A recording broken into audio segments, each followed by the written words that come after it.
Hello बच्चों, कैसे हैं आप लोग। आज हमारा टॉपिक है डीऑक्सीराइबोन्यूक्लिक एसिड यानी डीएनए। ठीक है, ये क्या होता है। मेनली हम लोग देखते हैं एक सेल। ठीक है, सेल के अंदर क्या होता है, न्यूक्लियस होता है। न्यूक्लियस के अंदर क्या पाया जाता है, ये ऐसे ऐसे दिखता है हम लोगों को। क्या रहता है ये, थ्रेड लाइक उलझा उलझा सा स्ट्रक्चर। क्या होता है ये होता है क्रोमैटिन। जब हमने क्रोमैटिन पढ़ा था तब क्या होता है, क्या बताया था, क्रोमैटिन किसका बना होता है, ये बना होता है प्रोटीन प्लस डीएनए का बना होता है। किसका बना होता है। आज हम किसके बारे में बात करेंगे, ये जो थ्रेड लाइक स्ट्रक्चर है इसके बारे में बात करेंगे। ठीक है, तो डीएनए कहाँ मिलता है, ये तो पता चल गया। डीएनए कहाँ मिलता है, ये कहाँ मिलता है, न्यूक्लियस में मिलता है। न्यूक्लियस में मिलता है तो इसे क्या कहेंगे, न्यूक्लियर डीएनए कहेंगे। उसके बाद और कहाँ कहाँ मिलता है ये, और ये कहाँ मिलता है, न्यूक्लियर। और कहाँ मिलता है ये सेल के साइटोप्लाज्म में मौजूद माइटोकॉन्ड्रिया में मिलता है, जिसे क्या कहते हैं, माइटोकॉन्ड्रियल डीएनए कहते हैं। माइटोकॉन्ड्रियल डीएनए कहते हैं। और न्यूक्लियस में जो मिलता है डीएनए उसे क्या कहते हैं, न्यूक्लियर डीएनए कहते हैं। ठीक है, क्या होता है, न्यूक्लियस के अंदर जो पाया जाता है डीएनए उसका शेप अलग होता है, और जो माइटोकॉन्ड्रिया के अंदर जो पाया जाता है डीएनए उसका शेप क्या होता है, अलग होता है। ठीक है, न्यूक्लियस के अंदर जो पाया जाता है डीएनए उसका शेप क्या होता है, लीनियर एंड स्पाइरली कॉइल्ड रहता है। ये क्या होता है, मुड़ा हुआ रहता है। और क्या होता है, जो माइटोकॉन्ड्रिया के अंदर मिलता है डीएनए वो क्या होता है, सर्कुलर होता है, इस तरह होता है। ठीक है, तो इसका शेप देख लिए। इसका साइज क्या होता है, जब ये थ्रेड लाइक स्ट्रक्चर है तो ये कितना सारा है, तो पता है हम लोगों को बहुत सारा, बहुत लंबा होता है। ठीक है, अगर ये एक सेल की बात करें तो ये कितना तक होता है, ये 1.8 से लेकर के 2.2 मतलब मीटर तक लंबा हो सकता है, ये एक सेल में। ठीक है, एक सेल की बात कर रहे हैं। एक सेल के न्यूक्लियस में हमारे डीएनए कितना मौजूद होता है, इसकी क्वांटिटी कितनी होती है, 1.8 से लेकर 2.2 मीटर। डीएनए क्या होता है, डीएनए का 99% भाग जो होता है, 99% जो पार्ट होता है वो क्या होता है, एक स्पीसीज में बिल्कुल सिमिलर होता है। क्या होता है, सिमिलर होता है। और सिर्फ 1% ही क्या होता है, 1% में ही वेरिएशन होते हैं, जिसके कारण सारे के सारे ह्यूमंस अलग होते हैं। एक अगर ट्विंस भी है, एक ट्विंस भी क्या होता है, उसमें कुछ कैरेक्टर जो होते हैं अलग होते हैं। किसके वजह से होते हैं, ये 1% डीएनए के वजह से ही हो पाता है। ठीक है, अब डीएनए का स्ट्रक्चर देखते हैं हम लोग। आज हम लोग क्या देख रहे हैं, डीएनए का structure, double helical structure of DNA. तो ये किसने दिया था डबल हेलिकल स्ट्रक्चर, ये दिया था James Watson, Francis Crick and M Wilkins ने दिया था। इन्होंने दिया था 1953 में। ये एक साइंटिस्ट थे, ये 3 साइंटिस्ट थे, जो कौन कौन थे, James Watson, Francis Crick and M Wilkins, जो 1953 में इस डीएनए के बारे में स्टडी कर रहे थे। और स्टडी से इन्हें पता चला कि डीएनए कैसा स्ट्रक्चर होता है, ये डबल हेलिकल स्ट्रक्चर होता है। डीएनए क्या होता है, एक डबल हेलिकल स्ट्रक्चर होता है। ठीक है, ये डबल हेलिकल, ये 1 हेलिक हो गया, ये 2 हेलिक्स हो गया। तो ये कब दिया था इन्होंने, ये कब दिया था, 1953 में दिया था। और इस स्ट्रक्चर को देने की वजह से इन्हें क्या हुआ था कि 1962 में नोबेल प्राइज दिया गया था। ठीक है, डीएनए के स्ट्रक्चर को, double helical structure of DNA जो दिया, तो वो क्या हुआ, इन्हें 1962 में नोबेल प्राइज से सम्मानित किया गया था। ये वाटसन, क्रिक एंड विल्किंस ने ये डीएनए मॉडल दिया, वो किस पर बेस्ड था वो हम देखते हैं। अब पहला क्या है, DNA is a polymer composed of 2 nucleotide chain that coiled around each other to form a double helix। इन्होंने क्या कहा था, इन साइंटिस्ट ने क्या कहा था, डीएनए कैसा है, पॉलीमर है। पॉलीमर मतलब हम लोग क्या समझते हैं, पॉली मतलब क्या होता है, बहुत ज़्यादा। हाँ, बहुत ज़्यादा कोई अमाउंट होगा जिसका ये क्या बना है, दो अलग अलग पॉलीन्यूक्लियोटाइड। ठीक है, ये एक अलग हुआ, वन स्टैंड हो गया, ये क्या हो गया, दूसरा स्टैंड हो गया। दो अलग अलग चेन पॉलीन्यूक्लियोटाइड का एक चेन है जो क्या होता है, कॉइल्ड होता है। जैसे हम लोग ये धागा नुमा स्ट्रक्चर हुआ क्रोमैटिन का, इसको जब हम और नज़दीक से गहराई से देखेंगे तो ये कैसा होता है, ये इस तरह का दिखता है। ये क्या होता है, एक तार जो होता है, जो वायर होता है हमारे घर में, ये क्या होता है, मुड़ा हुआ होता है। उसी तरह से ये क्या होता है, एक दूसरे पर लिपटा हुआ होता है, ये एक दूसरे से जुड़ा हुआ होता है। तो ये क्या होता है, पॉलीमर होता है। किसका होता है, न्यूक्लियोटाइड का। ये न्यूक्लियोटाइड अब क्या है, ठीक है, न्यूक्लियोटाइड क्या होता है, ये एक कंपोनेंट होता है, ये 3 कंपोनेंट के मिलने से बना होता है। क्या होता है, 3 कंपोनेंट के मिलने से बना होता है। तो न्यूक्लियोटाइड का स्ट्रक्चर कैसा हो जाएगा, इस तरह से हो जाएगा, और ये इस तरह बहुत सारे कंपोनेंट एक दूसरे से जुड़े रहेंगे। और ये एक लाइन होगा, और दूसरा क्या होगा, इसके बगल में इसी तरह से एक और जुड़ा होगा। ठीक है, तो इन्होंने बताया कि ये क्या होता है, ये पॉलीमर है। पॉलीमर है किसका, न्यूक्लियोटाइड का पॉलीमर है। यानी एक न्यूक्लियोटाइड क्या हो गया, मोनोमर हो गया। और ये बहुत सारे न्यूक्लियोटाइड मिलके जब बनाएंगे तो उसको क्या बोलेंगे, पॉलीमर बोलेंगे। ठीक है, पॉलीमर बोलेंगे। ठीक है, ये पॉलीमर्स का क्या होता है, न्यूक्लियोटाइड के पॉलीमर्स का डबल हेलिकल स्ट्रक्चर होता है। किन्होंने ये वाटसन एंड क्रिक ने और विल्किंस ने बताया, जिसकी वजह से इन्हें क्या हुआ, 1962 में इन्हें नोबेल प्राइज से क्या किया गया, सम्मानित किया गया। नेक्स्ट क्या होता है, each stand of DNA molecules, मतलब एक जो स्टैंड है, ये वाला जो एक स्टैंड है डीएनए मॉलिक्यूल्स का, composed of a long chain of monomer nucleotide. मतलब एक जो स्टैंड है क्या होता है, किससे बना होता है, एक लंबे न्यूक्लियोटाइड के मोनोमर से बना होता है, न्यूक्लियोटाइड के मोनोमर से बना होता है। ठीक है, नेक्स्ट क्या है, the polymer carries genetic instruction. ये पॉलीमर्स क्या करता है, अब ये जो पॉलीमर है ये क्या करता है, ये जेनेटिक इंस्ट्रक्शन को क्या करता है, कैरी करता है। ये जेनेटिक इंस्ट्रक्शन को क्या करता है, ढोता है। क्या करता है, क्या क्या ढोता है इसमें, फॉर द डेवलपमेंट। क्यों ढोता है, डेवलपमेंट के लिए ढोता है, functioning, growth and reproduction of all known organism and many viruses. हम लोग जानते हैं कि डीएनए क्या होता है, कहाँ कहाँ मिलता है, ये सारे यूकैरियोटिक सेल में तो मिलते ही हैं, प्लस ये प्रोकैरियोटिक सेल में भी मिलते हैं। ठीक है, और ये क्या करते हैं, वायरस में भी मिलते हैं, वायरस में भी पाए जाते हैं। और ये क्या करता है, ये कैरेक्टर, जो हमारा कैरेक्टर है, कि क्या है कैरेक्टर, जैसे कि हमारे सेल में ये पता है हमें, हमारे सेल को, कि हमारे क्या है, 2 हाथ हैं। तो ये किसको पता होता है कि एक ह्यूमंस में, एक जो ह्यूमंस स्पीसीज लेते हैं तो उसमें 2 हाथ ही होते हैं।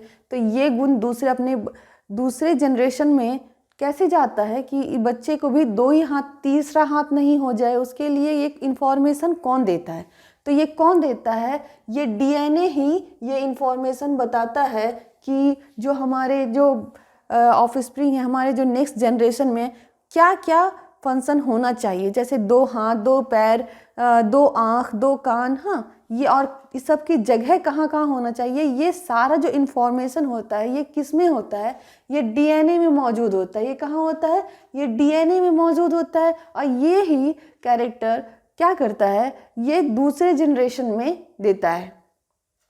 ठीक है, इसी को ही कैरी करता है ये इन्फॉर्मेशन को देने में। ठीक है, नेक्स्ट क्या है, a nucleotide composed of 3 major component.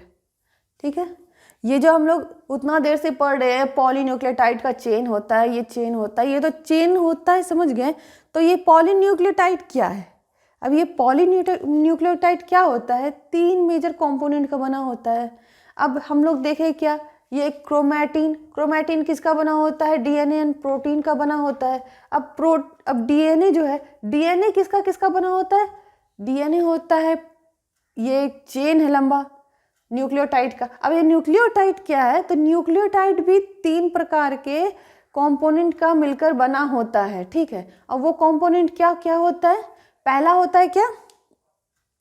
Pentose sugar, ठीक है। ये 5 कार्बन से जुड़ा हुआ एक शुगर होता है, जिसे क्या कहते हैं? Pentose sugar. इसमें 5 कार्बन होते हैं, ठीक है। इसका स्ट्रक्चर कैसा होगा? C5H10O4, ठीक। नेक्स्ट क्या है? फॉस्फेट। फॉस्फेट का क्या होगा? H3PO4। तीसरा क्या है? तीसरा है नाइट्रोजन बेस। ये नाइट्रोजन बेस जो है ये 2 टाइप्स के होते हैं। पहला क्या होता है? प्यूरिन, और दूसरा क्या होता है? पायरिमिडीन। पहला क्या होता है? प्यूरिन, और दूसरा क्या होता है? पायरिमिडीन। प्यूरिन जो होते हैं ये 2 टाइप के होते हैं। कौन कौन से होते हैं? एडेनिन एंड गुआनिन, ठीक है। कौन कौन सा होता है? Adenine and guanine. और पायरिमिडीन जो है वो क्या होता है? ये भी 2 प्रकार के होते हैं। ये पायरिमिडीन है, ये क्या होता है? ये भी 2 टाइप्स के होते हैं। कौन कौन सा? थायमिन एंड साइटोसिन, ठीक है। अब इस तीनों कंपोनेंट के जुड़ने से जो बनता है उसे क्या कहते हैं? न्यूक्लियोटाइड कहते हैं। ये 3 कंपोनेंट को अगर हम जोड़ दें तो उसे क्या कहते हैं? न्यूक्लियोटाइड कहते हैं। और एक वर्ड आता है न्यूक्लियोसाइड, सुना होगा आपने। तो वो क्या होता है? वो क्या होता है?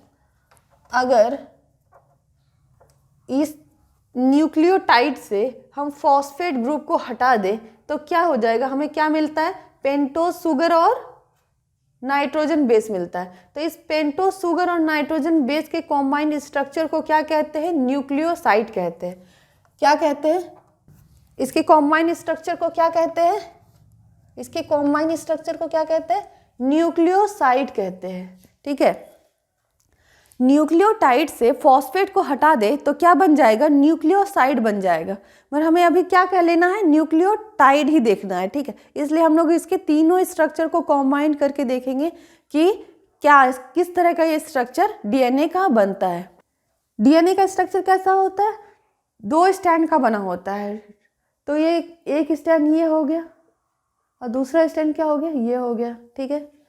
तो ये और ये जो बना होता है ये किस तरह का स्ट्रक्चर है इसे ही देखते हैं। पहला क्या है? Deoxyribose sugar. ये जो पेंटोज शुगर है तो ये पेंटोज शुगर का स्ट्रक्चर क्या हो गया? C5H10 और O4। ये जो इसे क्या कहते हैं? इसे कहते हैं डीऑक्सीराइबोस शुगर।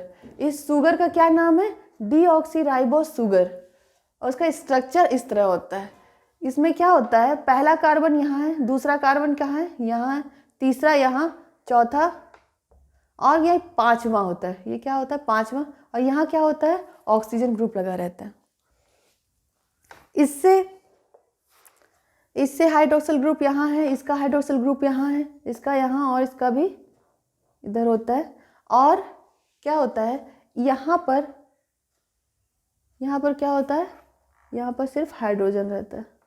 और राइबोस शुगर में क्या होता है? यहाँ पर हाइड्रोक्सिल ग्रुप होता है। यहाँ पर क्या होता है? हाइड्रोक्सिल ग्रुप होता है। यहाँ क्या होता है? OH होता है, जिसकी वजह से इसका नाम क्या हो जाता है? Ribose sugar. मगर हम लोग क्या देख रहे हैं कि डीऑक्सीराइबोस शुगर। डीऑक्सी का मतलब क्या होता है? जिसमें ऑक्सीजन नहीं है, ठीक है। डीऑक्सी मतलब क्या हो गया? जिसमें ऑक्सीजन का कमी हो गया। तो अगर इसमें डी ऑक्सीजन का कमी हो गया तो ये क्या बन गया? डीऑक्सीराइबोस शुगर बन गया, ठीक है। सिंपल है, समझ गए। नेक्स्ट क्या है? Phosphate group. फॉस्फेट ग्रुप का क्या होता है? H3 और PO4। क्या होता है? H3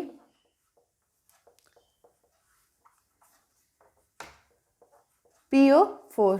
तो P को रखे सेंटर में, सब जगह तीनों में हाइड्रोक्सिल ग्रुप लगाए क्योंकि 3 H है और O4 है, तो इसमें डबल बॉन्ड किया और इसे यहाँ O लगा दिए, ठीक है। ये भी क्लियर हो गया। अब ये क्या है? प्यूरिन का स्ट्रक्चर है। प्यूरिन कौन कौन सा है? Adenine and guanine. प्यूरिन में क्या होता है? ये प्यूरिन का स्ट्रक्चर है। प्यूरिन में क्या होता है कि 1 प्यूरिन के 1, 3, 7 एंड 9 पोजीशन पर क्या होता है, नाइट्रोजन बेस लगा होता है। क्या लगा होता है, नाइट्रोजन बेस लगा होता है।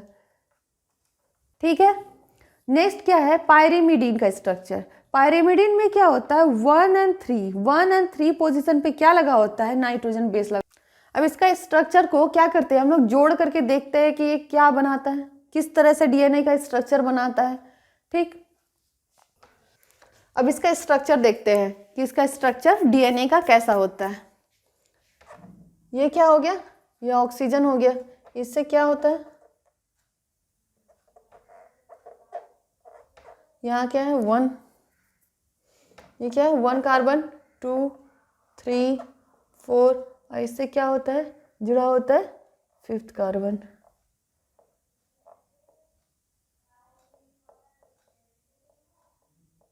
ठीक है, और 3 में क्या होता है, फंक्शन ग्रुप होता है, फंक्शनिंग ग्रुप होता है। और ये एक और नीचे बनता है, बना देते हैं।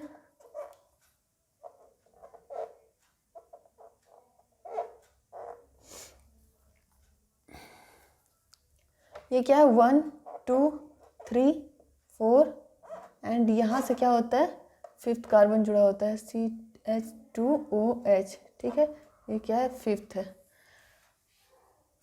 एक शुगर के 3 पोजीशन से दूसरे शुगर के 5th पोजीशन से क्या जुड़ा होता है, एक फॉस्फेट ग्रुप जुड़ा होता है। ये इसी तरह सेल में बिखरा बिखरा तो नहीं होगा, इसको जुड़ा रहने के लिए, इसे जुड़ा रहने के लिए क्या होगा, एक बॉन्ड का फॉर्मेशन होगा, जिसे क्या कहते हैं, इस बॉन्ड को यहाँ पर फॉस्फेट ग्रुप जुड़ा रहता है। क्या जुड़ा रहता है, फॉस्फेट ग्रुप जुड़ा रहता है। क्या हुआ कि ये क्या है फर्स्ट शुगर और ये क्या है दूसरा शुगर है, ये दोनों से क्या जुड़ा होता है, ये दोनों से फॉस्फेट ग्रुप जुड़ा होता है। ये क्या होता है, फॉस्फेट ग्रुप जुड़ा होता है। तो फर्स्ट कार्बन के क्या हुआ 3rd पोजीशन से और सेकंड कार्बन के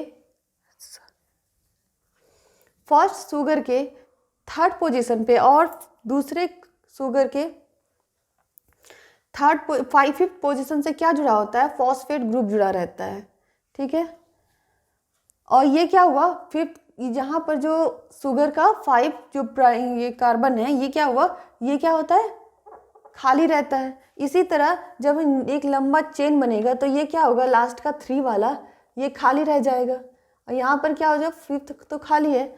और इसके बाद क्या होता है, इससे और क्या जुड़ा रहता है, प्यूरिन या पायरिमिडीन, मतलब नाइट्रोजन बेस जुड़े रहते हैं। तो नाइट्रोजन बेस किससे जुड़े होते हैं, नाइट्रोजन बेस क्या होता है, शुगर से जुड़े रहते हैं। तो शुगर से किस पर जुड़े रहते हैं, शुगर के 1 नंबर कार्बन से जुड़े रहते हैं। क्या किससे जुड़े रहते हैं, 1 नंबर कार्बन से जुड़े रहते हैं। यहाँ क्या है, तो एडेनिन से कौन जुड़ता है, थायमिन, और गुआनिन से कौन जुड़ता है, साइटोसिन। ठीक है, तो एडेनिन और थायमिन के बीच कैसा बॉन्ड होता है, डबल बॉन्ड होता है। कैसा बॉन्ड होता है, डबल बॉन्ड होता है।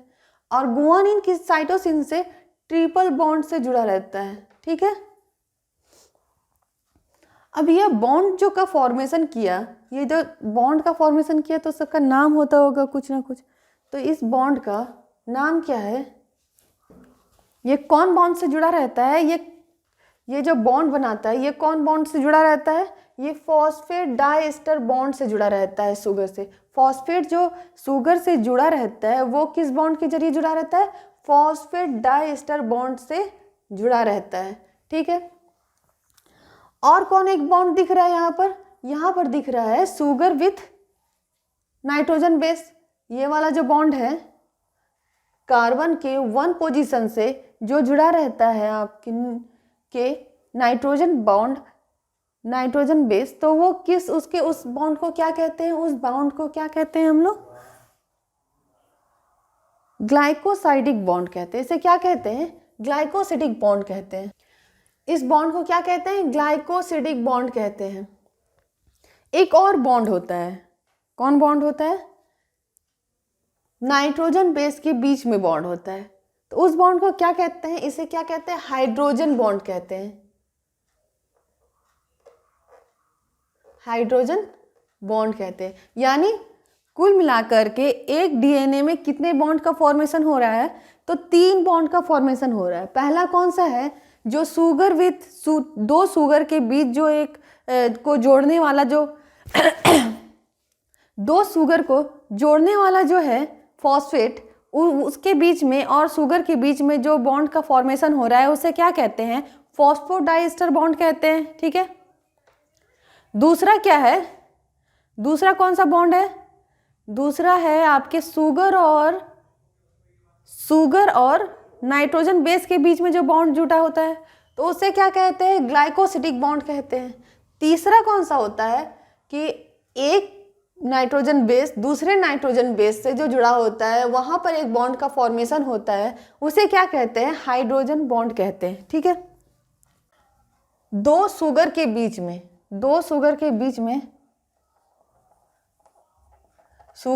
में फॉस्फेट जो ग्रुप है वो किससे जुड़ा होता है? फॉस्फेट ग्रुप किससे किससे जुड़ा होता है? 3 प्राइम टू 5 प्राइम पर जुड़ा होता है। 3 कार्बन नंबर 3 और कार्बन नंबर 5 से जुड़ा होता है। क्या किससे जुड़ा होता है?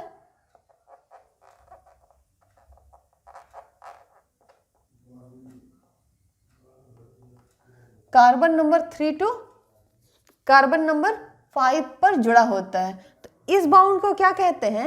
इस बाउंड को हम क्या कहते हैं? Phosphate diester bond.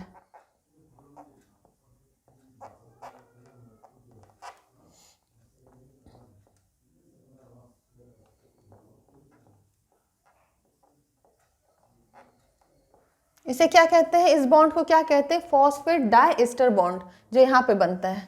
नेक्स्ट क्या है? नेक्स्ट है एक और बॉन्ड। अगर ये एक चेन इस तरह बनती चली जा रही है और इधर क्या होगा? इधर भी एक चेन इसी तरह बनती जाएगी। ये थायमिन के पास क्या होगा? थायमिन के पास होगा शुगर। थायमिन के पास क्या होगा? शुगर। और शुगर किससे जुड़ा होगा? फॉस्फेट से जुड़ा होगा। किससे जुड़ा होगा? फॉस्फेट से जुड़ा होगा। इस तरह एक और स्ट्रक्चर इसके बगल में बिल्कुल सिमिलर चलती ही जाएगी इस तरह से, तो तब जाके ये डबल हेलिक्स का स्ट्रक्चर बनेगा। हमें पता है कि क्या होता है, डीएनए डबल स्टैंडर्ड स्ट्रक्चर है। तो एक स्ट्रक्चर इस तरह लंबी सी चली जा रही है, एक स्ट्रक्चर क्या होगा? सेम टू सेम इधर से चलेगी। तभी जाकर ये क्या होगा? डबल स्टैंडर्ड बनेगा।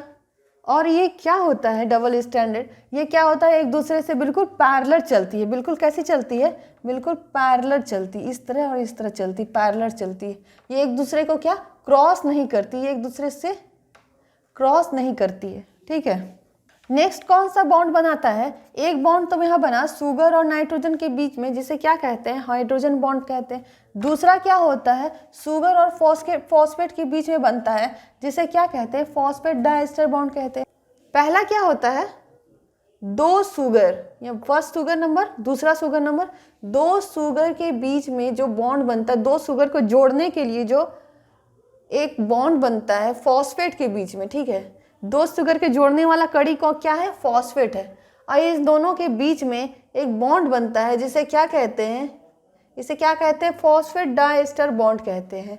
तो ये फॉस्फेट, तो दो शुगर है, तो दो शुगर के अलग अलग पोजीशन से जुड़ेगा। दो शुगर के अलग अलग पोजीशन से ये फॉस्फेट जुड़ेगा। अगर इसका ये हेड पार्ट है, ये टेल है, और इसका ये हेड है और ये टेल है, तो ये क्या होगा? यहाँ पर एक बॉन्ड बनेगा। अगर एक बॉन्ड बनेगा, इसको एक धागा से जोड़ेंगे तो ये क्या हो जाएगा? इसके टेल इसके हेड से जुड़ जाएगा, है ना।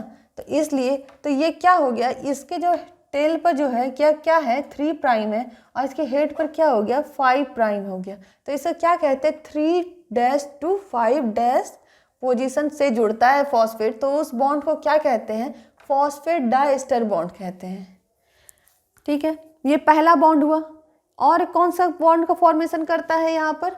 ये क्या करता है? शुगर किससे जुड़ता है? ये नाइट्रोजन बेस से जुड़ता है। तो शुगर जो नाइट्रोजन बेस से जुड़ता है, तो वो भी बॉन्ड का फॉर्मेशन करता होगा। तो वो क्या करता है? शुगर के फर्स्ट नंबर पोजीशन पर जो कार्बन रहता है, शुगर के किस नंबर पे? शुगर के फर्स्ट पोजीशन पे जो कार्बन होता है,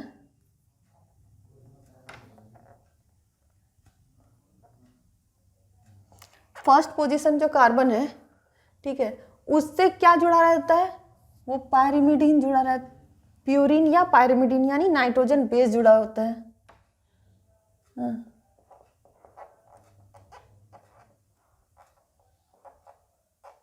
नाइट्रोजन बेस जुड़ा होता है। तो इस बॉन्ड को क्या कहते हैं, ग्लाइकोसिडिक बॉन्ड कहते हैं। ये जो बॉन्ड जुड़ा होता है उसे क्या कहते हैं, ये क्या हो गया, ग्लाइकोसिडिक बॉन्ड से जुड़ा होता है एक दूसरे से। और फिर क्या होता है, ये तो एक चेन हो गया। अब ये एक न्यूक्लियोटाइड दूसरे न्यूक्लियोटाइड से जुड़ा जो होता है उस बॉन्ड को क्या कहते हैं, ये एक चेन हो गया न्यूक्लियोटाइड का। इधर क्या होगा, एक और चेन होगा न्यूक्लियोटाइड का। ये दोनों चेन क्या होता है, एक दूसरे से जुड़ा होता है, तब डबल हेलिका स्ट्रक्चर का फॉर्मेशन होता है। तो ये क्या होता है, ये जो चेन जो जिस दूसरे चेन से जुड़ा होता है उसके बीच में भी एक बॉन्ड होता है, उस बॉन्ड को क्या कहते हैं, यानी दोनों के बीच में क्या होता है, दो नाइट्रोजन बेस के बीच में एक बॉन्ड होता है। क्या होता है, दो नाइट्रोजन बेस के बीच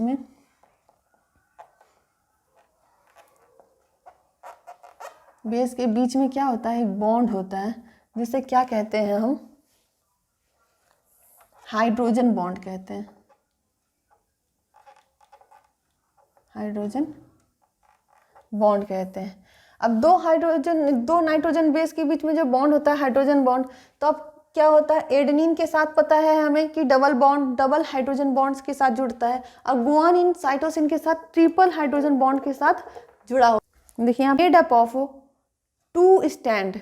एक पॉइंट क्या है, डीएनए किससे बना होता है, 2 स्टैंड का बना होता है। ये 2 स्टैंड हो गया, एक क्या हो गया इधर हो गया, एक क्या हो गया इधर हो गया, बिल्कुल क्या होता है, पैरेलल होता है। ये जो पैरेलल होता है तो ये किसका बना होता है, न्यूक्लियोटाइड का। एक चेन न्यूक्लियोटाइड का इधर हो गया, एक चेन न्यूक्लियोटाइड का इधर हो गया, तो 2 चेन हो गया। तो 2 चेन मैंने बताया कि अब न्यूक्लियोटाइड जो होता है, न्यूक्लियोटाइड किससे किससे जुड़ा होता है, और उसके बीच में आपके नाइट्रोजन बेस होता है, ये किससे किससे जुड़ा होता है। ये क्या हुआ, ये क्या 5 प्राइम क्या हो जाता है, खुला रहता है, तो यहाँ पर क्या हो गया 5 प्राइम डैश। और ये जो नीचे का जो प्राइम होता है, नीचे में कौन सा खुला रहता है, 3 प्राइम खुला रहता है, 3 प्राइम खुला रहता है। अगर एक वायर को, अगर छोटा से वायर को अगर हम कट करके देखते हैं तो क्या होता है, एक इस तरह से स्ट्रक्चर दिखता है ना। तो ये जो खुला पार्ट है, ये खुला पार्ट का नाम कैसे पड़ा, तो ये कार्बन की पोजीशन की वजह से पड़ा। किसके वजह से पड़ा, कार्बन की पोजीशन की वजह से। जब यहाँ पर 5 कार्बन जो क्या हो गया, ये खुला है, और लास्ट में क्या 3 कार्बन क्या होता है, खुला होता है, जिसकी वजह से क्या हो गया, ये 5 to 3 प्राइम हो गया इस पोजीशन को। अगर इसी स्ट्रक्चर को हम लोग इस तरह उल्टा करके यहाँ पर लिखेंगे तो यहाँ पर क्या खाली हो जाएगा, यहाँ पर 3 प्राइम खुला हो जाएगा, और यहाँ पर क्या होगा 5 प्राइम खुला हो जाएगा। उसका स्ट्रक्चर कुछ इस तरह से बनेगा, इसको ही उल्टा देंगे इस जगह पर, तो ये इस तरह से पैरेलल चलता चलेगा। ठीक है, एक स्ट्रक्चर बना करके ही दिखाते हैं। ये शुगर है, ये क्या है, शुगर है। यहाँ पर भी क्या है, शुगर है। इस तरह क्या होता है, बहुत सारा शुगर मिल करके, ठीक है, एक चेन हुआ। और ये क्या होता है, यहाँ पर क्या है, C5 है, यहाँ पर भी क्या है, C5 है, यहाँ पर क्या है, C5 है, यहाँ पर क्या है, C5 है। इस पोजीशन पे क्या है, C3 है, C3 3 ठीक है। और इसको क्या होगा, ये इस तरह बनेगा,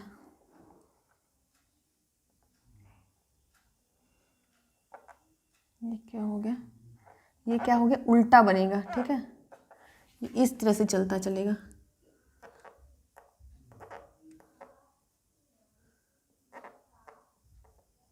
ठीक है, ये एक तरह सीधा हो गया, ये उधर उल्टा हो गया।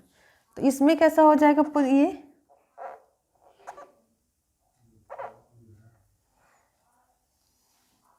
ये क्या हो गया, 1 हो गया, कार्बन नंबर 1 है।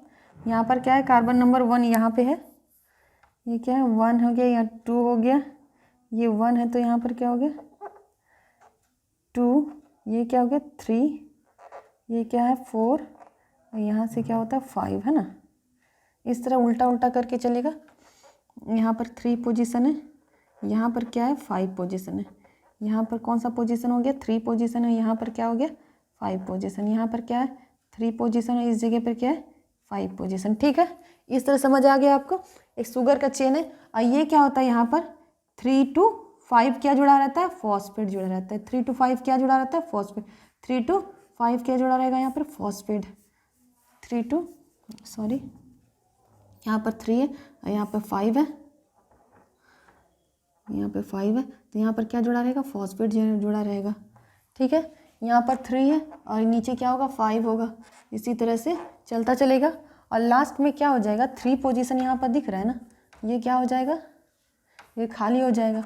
तो ये क्या किस तरह का बॉन्ड हो गया, ये 3 to 5, यहाँ पर क्या हो गया 5 खुला है, यहाँ पर क्या 3 खुला है, तो हम लोग इस तरह लिख सकते हैं ना, ये कौन सा इधर का स्टैंड कैसा हो गया 5 to 3 प्राइम स्टैंड हो गया ये वाला।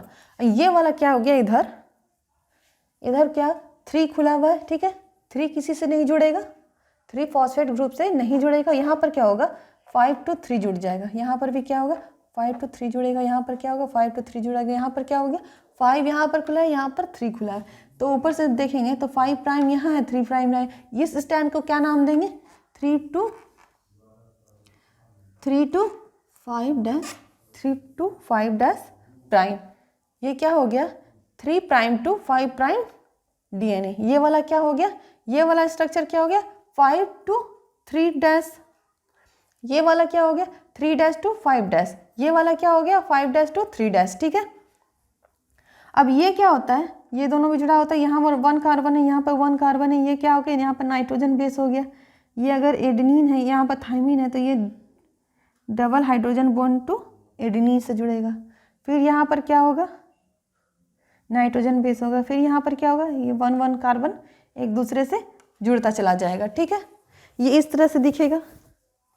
और हाइड्रोजन में क्या होता है, इलेक्ट्रिक चार्ज जो होता है बहुत ज़्यादा होता है, उसके कारण क्या होता है ये कॉइल के जैसा ये जो स्ट्रक्चर है, अगर इसको इस तरह वायर देखते हैं ना, क्या होता है वो मुड़ा होता है, वो इसी तरह इस स्ट्रक्चर को अगर इस तरह मोड़ देंगे तो ये क्या हो जाएगा हेलिक्स का निर्माण कर देगा। ठीक है, तो ये हमने ये जो पॉइंट लिखा था, जो DNA का चेन होता है वो एंटी पैरेलल होता है। तो समझ में आ गया किस तरह एंटी पैरेलल होता है, ये एक इधर से हो गया और एक इधर से हो गया।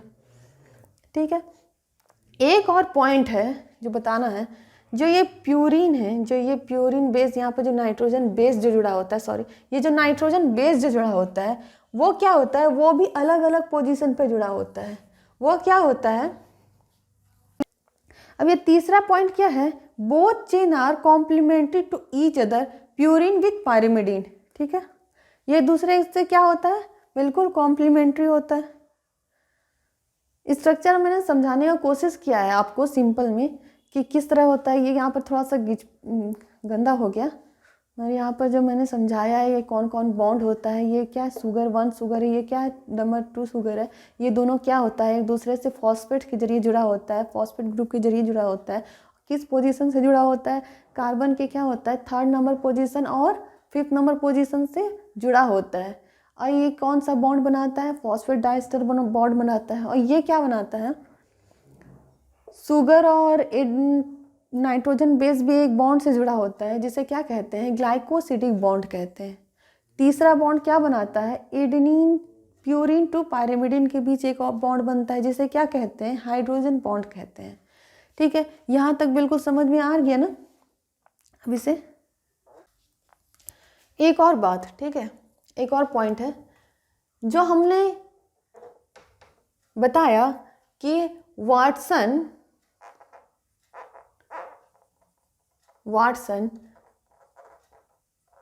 क्रिक एंड विल्किंस ने डीएनए का स्ट्रक्चर का क्या किया था, मॉडल दिया था। तो वो डीएनए का जो स्ट्रक्चर का मॉडल दिया था वो किस तरह के डीएनए का दिया था, तो उन्होंने दिया था बी डीएनए का। किसका दिया था, बी डीएनए का दिया था। ए डीएनए होता है एक, बी डीएनए होता है और एक जेड डीएनए होता है। तो जो वाटसन एंड क्रिक और विल्किंस ने कौन से डीएनए का स्ट्रक्चर दिया था, तो इन्होंने दिया था बी डीएनए का स्ट्रक्चर का मॉडल दिया था। तो इन्होंने बताया था कि ये क्या होता है, ये डबल हेलिकल स्ट्रक्चर होता है। ये देखिए, इसका मैंने इस तरह से स्ट्रक्चर बनाया है। तो ये क्या है बताया था इन्होंने कि ये डबल हेलिकल स्ट्रक्चर है। ठीक है, एक इधर से हो गया, एक क्या होता है ऐसे। ये देखिए, ये डबल हेलिकल स्ट्रक्चर हो गया इस तरह से। इसको हम लोग जब डीप में देखेंगे तो वो क्या किस तरह दिखेगा, इस तरह का स्ट्रक्चर दिखेगा। ठीक है, इस तरह का स्ट्रक्चर दिखेगा। तो अब हम लोग क्या BDNA का क्या स्ट्रक्चर दिया था उन्होंने, ये एक ग्रुप का फॉर्मेशन कर रहा है यहाँ पर। जब ये डबल हेलिकल स्ट्रक्चर बनाता है, जब हम लोग वायर को देखते हैं तो कहीं पर क्या होता है, ज़्यादा धंसा रहता है और कहीं पर क्या होता है, कम धंसा रहता है। तो ठीक है, अब ये जो है इस तरह से दिखा, तो ये यहाँ पर से लेकर एक माइनर ग्रुप से लेकर दूसरे माइनर ग्रुप की बीच की दूरी कितनी होती है, डिस्टेंस कितना होता है, ये कितना होता है, इस लेंथ का, इसका लेंथ कितना होता है, एक माइनर ग्रुप से लेकर के दूसरे माइनर ग्रुप तक के बीच का लेंथ कितना होता है। ये किसका बात कर रहे हैं हम, BDNA का बात कर रहे हैं कि कितना होता है, 3.4 नैनोमीटर होता है, नैनो। ये जो वन माइनर ग्रुप से लेकर के दूसरे माइनर ग्रुप तक के बीच की लंबाई कितनी होती है, ये कितनी होती है, 3.4 नैनोमीटर होती है। ठीक है, एक जो टर्न लेता है, एक ग्रुप जो बनाता है माइनर टू माइनर, तो उसमें क्या होता है, उसमें 10 बेस होते हैं, 10 नाइट्रोजन बेस पाए जाते हैं, 10 नाइट्रोजन बेस पाए जाते हैं, 1 2 3 4 5 6 7 8 9 10। अब जब 10 नाइट्रोजन बेस होगा तो वो दोनों की बीच की दूरी कितनी होगी, वो दोनों की बीच की कितनी हो जाएगी, अगर 3.4 नैनोमीटर है, इक्वल टू कितना करेंगे, 10 करेंगे तो क्या हो जाएगा, 0.034 नैनोमीटर हो जाएगा। दो नाइट्रोजन बेस के बीच की कितना दूरी हो जाएगी, 2 नाइट्रोजन बेस के बीच की कितनी हो जाएगी, 0.034 नैनोमीटर हो जाएगी। ठीक है, अब ये तो हो गया इसकी लेंथ। अब इसके बीच का क्या होता है, ये जो डिस्टेंस है, ये हाँ, इसके बीच का डायमीटर, ये किसका होगा, डायमीटर ऑफ DNA कितना होगा, ये दो जो DNA के बीच का ये जो स्ट्रक्चर देख रहे हैं, ये पोजीशन, हाँ, यहाँ से लेके यहाँ तक इसका डायमीटर कितना होगा। इसका लेंथ तो बता दिए कि ये जो बीच के जो 1 2 3 इस तरह से चलती जाएगी, ये एक ग्रुप में, जो एक मोड़ में, एक हेलिक्स में कितना बनेगा, ये 10 का नाइट्रोजन बेस का सीक्वेंस बनता चला जाएगा। ठीक है, तो उसके बीच की लेंथ कितना होगी, 10 के जो बीच की जो लेंथ है उसका कितना होगा, वो हो जाएगा, वो एक माइनर से दूसरे माइनर ग्रुप के बीच का जो लेंथ होगा वो कितना हो जाएगा, 3.4, और 1 नाइट्रोजन बेस के बीच का कितना होगा, 0.03 नैनोमीटर हो जाएगा। अब ये तो हो गया उसके इसका। अब ये पूरा एक फॉस्फेट से लेके दूसरे फॉस्फेट तक के बीच का डिस्टेंस कितना होगा, ये कितना होगा, ये 20 एंगस्ट्रम होंगे। ये कितना होगा, एक नाइट्रोजन बेस से लेके दूसरे नाइट्रोजन बेस तक का कितना होगा, ये 20 एंगस्ट्रम होगा। ठीक है, एक क्या होता है, शुगर टू शुगर के बीच का डिस्टेंस कितना होगा, एक शुगर और दूसरे शुगर के बीच का डिस्टेंस कितना होगा, 11.1 एंगस्ट्रम। कितना होगा, 11.1। ये किसके बीच का है, ये 1 शुगर टू 2 शुगर। और ये किसके बीच का होगा, 1 फॉस्फेट टू 2 फॉस्फेट के बीच का डिस्टेंस होगा। ये किसके बीच की दूरी है, ये फॉस्फेट के बीच की। और ये किसके बीच की दूरी है, ये आपके शुगर टू शुगर। ठीक है, और ये वाली किसकी थी, ये वाली, ये 1 nitrogen to 1 nitrogen to 2 nitrogen. ठीक है, तो ये हो गया होल ऑफ जितना मैंने पढ़ाया शुरू से लेके ये क्या है लास्ट तक। ये कौन सा DNA का, ये BDNA का स्ट्रक्चर मैंने पढ़ाया। ये किसके ये जो सारा का सारा जो DNA का स्ट्रक्चर ये किसने दिया था, वाटसन, क्रिक एंड विल्किंस ने दिया था। ये डबल हेलिकल स्ट्रक्चर कहते हैं इसे, या वाटसन एंड क्रिक मॉडल कहते हैं इस स्ट्रक्चर का, जो मैंने पूरा का पूरा आपको पढ़ाया, इसे समझाने की कोशिश की है। ये क्या है, ये कौन, इसको क्या कहते हैं, इसे कौन कौन नाम से कहते हैं? ये वाटसन एंड क्रिक मॉडल कहते हैं। इसे और क्या कहते हैं? Double helical model of DNA कहते हैं। ठीक है, और इसे क्या कहते हैं? 3 डायमेंशनल मॉडल भी कहते हैं। ठीक है, ये सारे जो स्ट्रक्चर मैंने डीएनए का पढ़ाया है, तो आई होप कि आपको डीएनए का स्ट्रक्चर समझ में आया होगा। ठीक है, थैंक यू।